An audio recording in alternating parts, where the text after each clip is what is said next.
Assalamualaikum warahmatullahi wabarakatuh. Kembali lagi bersama podcast PMK dengan saya Gendi Setira Harjo. Kali ini kita akan kedatangan narasumber yang bernama Failasuf Filantropi atau biasa kita panggil Mas Ucup. Halo Mas Ucup. Halo Mas Kandi, selamat sore. Selamat sore. Gimana kabarnya Mas Ucup? Alhamdulillah sehat. Oke, Tetap semangat Mas Kandi, walaupun sudah siap. akhir tahun. Ya, benar. Oh ya, Mas Ucup mungkin bisa memperkenalkan diri sedikit dulu ya pada teman-teman semua. Ya, selamat sore Bapak Ibu sekalian. Perkenalkan nama saya Faila Suflan Rofi. Di sini di BPJS Kesehatan saya bertugas sebagai petugas pemeriksa. Nah, Oke. Jadi Mas Ucup ini sebagai petugas pemeriksa ya. mm-mm. Oke. Tema pada podcast kali ini kita akan membahas hak dan kewajiban peserta serta tentang kepatuhan peserta juga ya Mas ya. Mungkin untuk pertanyaan pertama Mas Ucup, apa aja sih hak utama yang dimiliki oleh peserta BPJS Kesehatan ini? Baik. Eh, jadi pertama-tama mungkin kita harus mengenal ya. Jadi seluruh penduduk Indonesia ini kan wajib terdaftar menjadi peserta BPJS Kesehatan. Nah, tapi apa mungkin yang orang-orang masih belum paham apa sih kenapa yang akan saya dapatkan dan kenapa saya harus menjadi peserta BPJS Kesehatan. Seperti Ya, itu Mas Kandi. Nah, kita bicara mana dulu nih kewajiban atau haknya dulu. Kita mungkin bicara. dari haknya dulu Mas, Jadi hak ya, peserta. untuk hak peserta. Jadi memang seluruh penduduk Indonesia ini selain wajib menjadi peserta JKN, kenapa mereka diwajibkan untuk terdaftar sebagai peserta JKN? Karena pemerintah ini pengennya seluruh penduduk Indonesia baik dan termasuk WNA yang tinggal di Indonesia lebih dari 6 bulan, mereka itu memiliki hak yang sama, hak akses yang sama untuk mendapatkan pelayanan kesehatan. Nah, itu adalah salah satu hak yang dimiliki oleh peserta program JKN KIS ini. Nah, selain mereka berhak mendapatkan pelayanan kesehatan, mereka juga berhak untuk eh, menentukan fasilitas kesehatan tingkat pertama yang diinginkan saat mereka mendaftar. Jadi mereka saat mendaftar itu mereka berhak mau pilih di mana. Jadi tidak terikat oleh eh, KTP-nya mereka tinggal di mana atau Iya. misalkan seperti saya ini aslinya dari Gresik tapi kerja di Pamekasan, saya berhak untuk memilih fasilitas kesehatan di Pamekasan, tidak terikat harus di Gresik aja, tidak, karena program JKN ini berlaku di seluruh Indonesia. Jadi semua Oke. peserta itu berhak untuk memilih vaskes yang diinginkan. Nah, selain itu peserta juga berhak mendapatkan informasi tentang hak dan kewajiban serta prosedur pelayanan yang berlaku. Jadi peserta JKN ini mereka itu berhak mendapatkan informasi apapun terkait prosedur, terkait hak dan kewajiban. Jadi jangan ragu-ragu apabila ada pertanyaan atau ada hal yang kurang jelas bisa ditanyakan ke petugas BPJS Kesehatan. Selain setelah itu, peserta juga berhak untuk menyampaikan pengaduan, saran, kritik secara lisan maupun tertulis. Tertulis ini bisa melalui surat maupun melalui media elektronik itu boleh. Jadi Oke. peserta itu bisa dan berhak untuk menyampaikan itu. Jadi jangan ragu-ragu semisal mendapatkan semisal ada perlakuan yang kurang baik atau ada keluhan di lapangan, itu silahkan disampaikan ke BPJS Kesehatan karena BPJS Kesehatan sendiri juga sudah menyediakan petugas untuk eh, menangani keluhan peserta ini. Bisa disampaikan melalui Care Center 165, bisa melalui, kita juga punya aplikasi mobile JKN, di situ juga bisa menyampaikan keluhannya atau bisa datang langsung ke kantor terdekat, atau dia tidak bisa ke kantor, tidak punya pulsa untuk telepon care center, bisa ada layanan Pandawa. melalui WA itu juga bisa untuk menyampaikan. Jadi banyak saluran untuk menyampaikan keluhan. Oke. Nah, yang selanjutnya peserta itu berhak eh, mendapatkan perlindungan data pribadi. Jadi peserta ini kan waktu mendaftarkan itu memberikan data ke BPJS Kesehatan.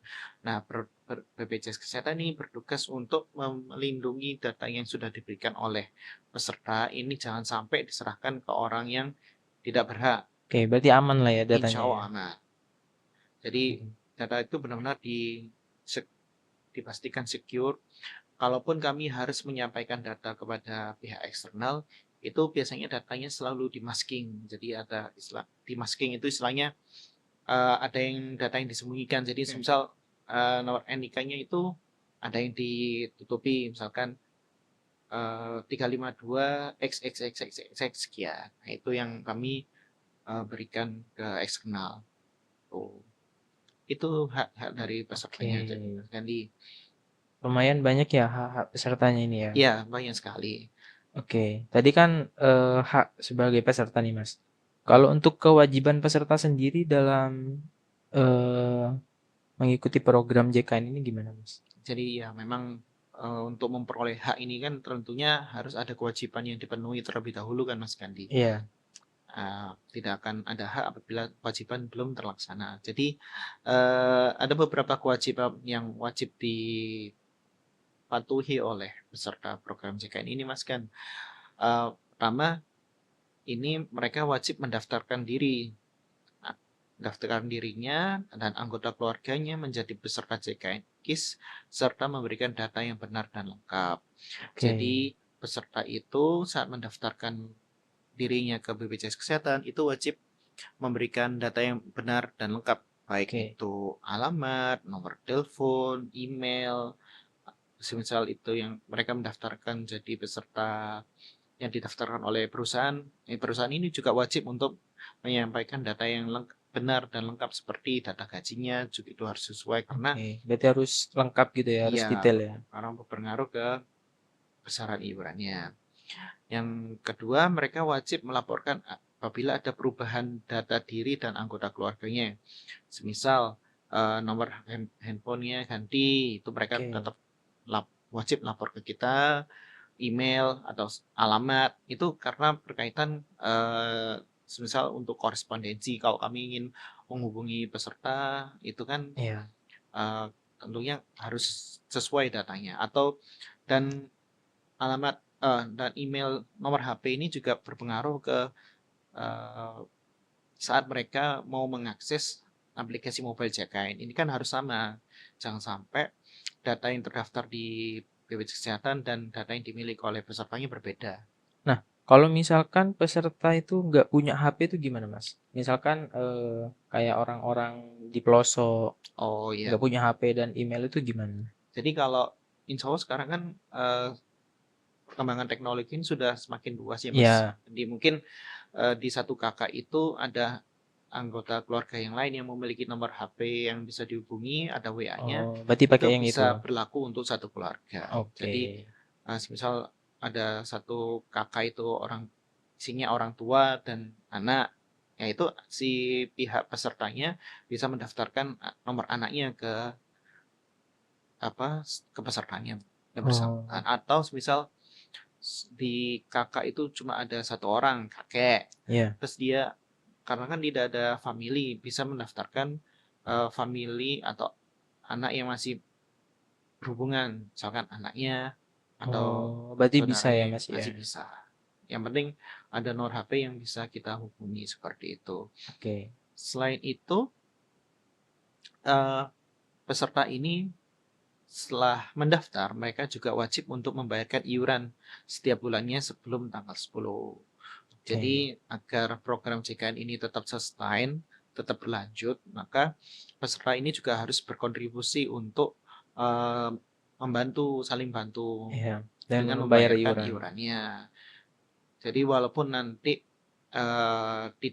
belum tentu terpakai, tapi kan iuran yang dibayarkan ini akan digunakan kita saling tolong menolong, kita Ya, gotong benar. royong membantu mereka yang sedang sakit.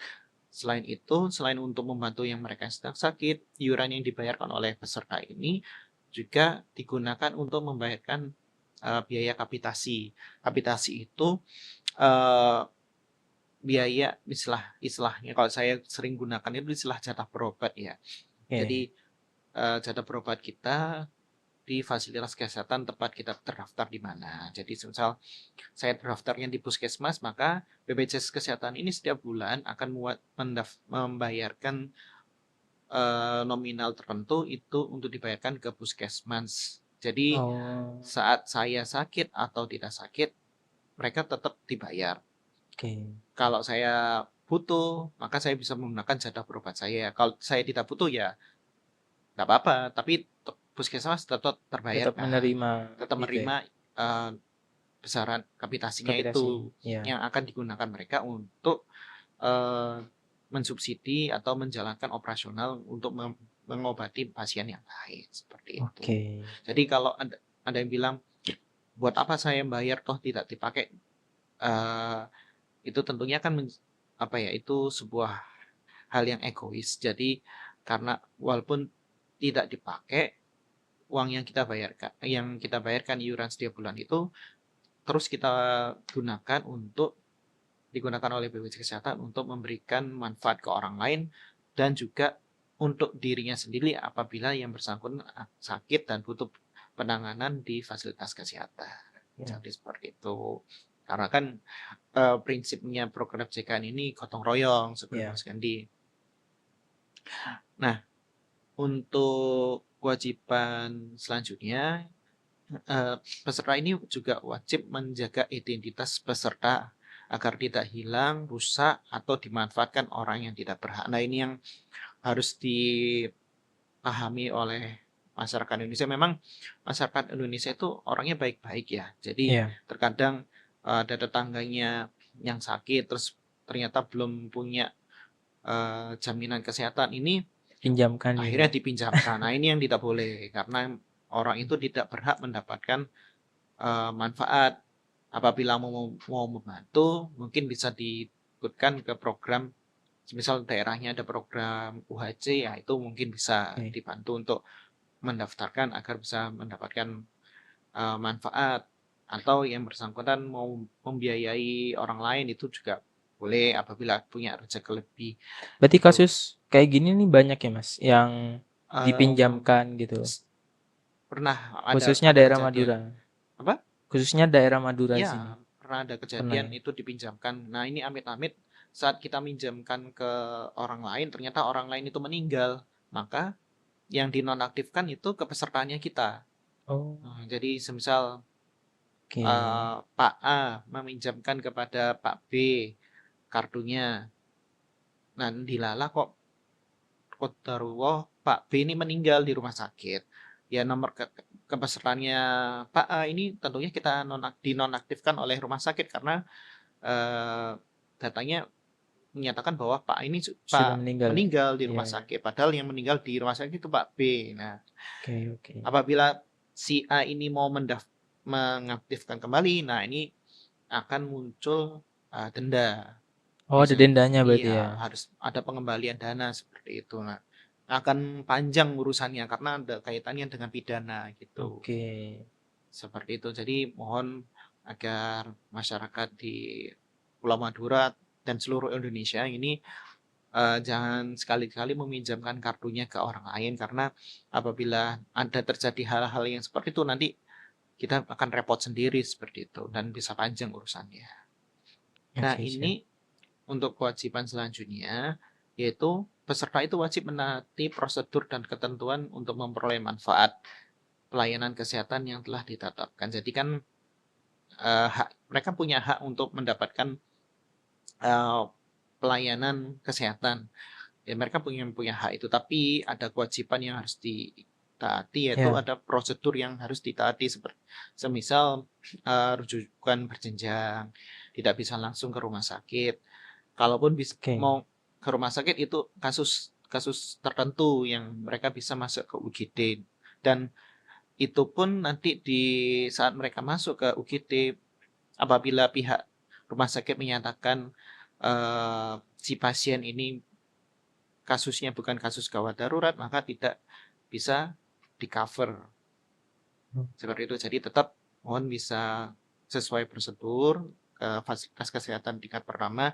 Nah ini yang sedang ramai itu kan Iya, bilang sedang BPJS viral ya. Kesehatan nggak boleh dirujuk ya, itu karena sesuai dengan kontrak kita dengan pihak fasilitas kesehatan tingkat pertama, mereka itu wajib memiliki kompetensi untuk menangani 144 diagnosa. Nah, siapa yang menentukan 144 diagnosa ini? Yaitu kita mengikuti peraturan Kemenkes. Itu di tahun 2012 itu ada peraturan dari Kemenkes yang apa sih kompetensi yang harus dimiliki oleh fasilitas kesehatan tingkat pertama. Nah, itu yang harus ditangani dulu di FKTP. Apabila memang dalam kasus itu pihak pasiennya ternyata diagnosanya si B ini eh, harus ada penanganan spesialistik, maka baru akan dirujuk. Contohnya semisal kasus diabetes. Kalau misalkan si pasien diabetesnya ini kondisinya stabil, terus minta dirujuk ke penyakit dalam, pihak puskesmas tentunya tidak bisa asal merujuk karena Iya. si pasien ini dalam kondisi stabil dan tidak butuh pemeriksaan spesialistik. Nah, beda lagi apabila eh, si pasien diabetes ini mengalami penurunan fungsi atau ada yang harus ditangani lebih lanjut, maka bisa dirujuk ke rumah Ke rumah sakit. sakit. Jadi memang ada namanya 144 kompetensi yang harus ditangani dan ini yang menjadi kontrak kerja antara BPJS Kesehatan dan FKTP yang harus dipenuhi. Dan Oke. hal itu akan berpengaruh ke penilaian kinerja Vaskes itu yang akan berpengaruh ke kapitasi juga seperti itu. Oke. Dan yang terakhir, peserta apabila menemukan adanya ketidakpatuhan pemberi kerja dalam pendaftaran peserta itu wajib melaporkan ke kami. Jadi semisal di sebuah perusahaan ada pekerja yang belum didaftarkan oleh perusahaan itu, kalau ada pekerja yang lain tahu, oh si A ini belum didaftarkan, itu mereka wajib lapor ke kita agar BPJS Kesehatan bisa membantu peserta yang pekerja yang belum didaftarkan itu bisa di-cover oleh perusahaannya. Jadi seperti itu. Jadi eh, itu hal-hal yang perlu diingat oleh peserta JKN ini, apa yang wajib didaftar mereka, apa yang wajib mereka lakukan agar bisa mendapatkan haknya seperti itu. Oke. Apabila ada kendala ya silakan sampaikan ke kami, yaitu ya, dan itu pun Iya. salah satu hak mereka seperti Mas Kandi. Oke, Mas Ucup. Oh ya, dan sedikit tambahan Mas Kandi untuk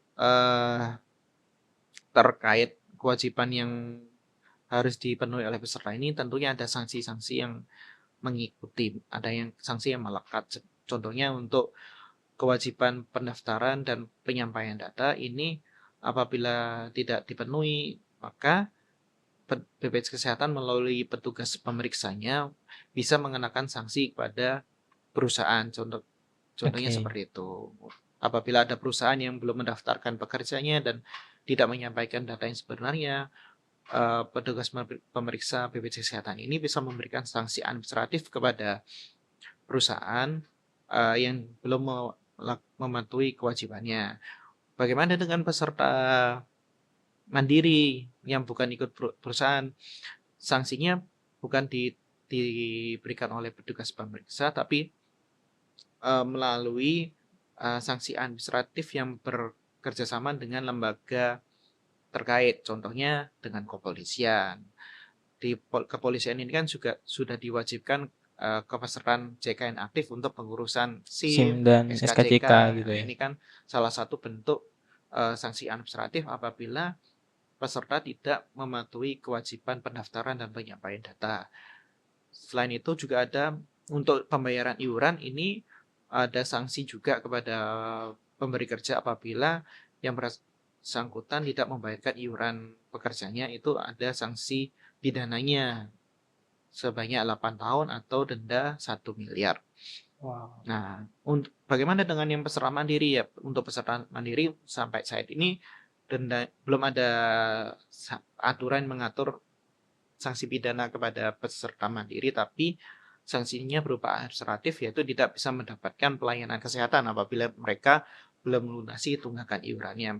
Jadi, kalaupun mereka sudah membayar secara bertahap, secara nyicil, tapi apabila belum lunas, maka masih belum bisa dimanfaatkan.